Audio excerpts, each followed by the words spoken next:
Hello everyone, last weekend రోజు విధాంశ్ friend birthday అయితే మేము జూబ్లీ హిల్స్లోనే సీసా స్పేసెస్కి వెళ్ళాం. అక్కడ విధాంశ్ ఎంత ఎంజాయ్ చేశారో చూడండి.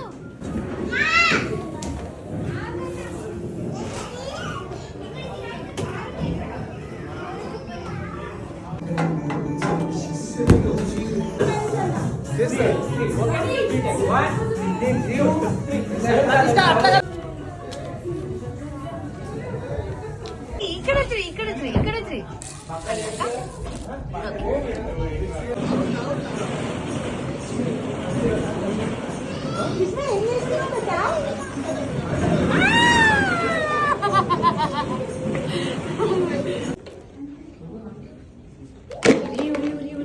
అక్కడ మ్యాజిక్ షో జరుగుతుంటే విధాంశ్ 5 minutes కంటిన్యూస్గా ఒకటే చోట కూర్చున్నాడు. అది నాకు వర్షాలకి ఎంతో షాకింగ్ ఉండను. తర్వాత return gift ice cream water bottle తీసుకొని ఇంటికి రిటర్న్ అయిపోయాం.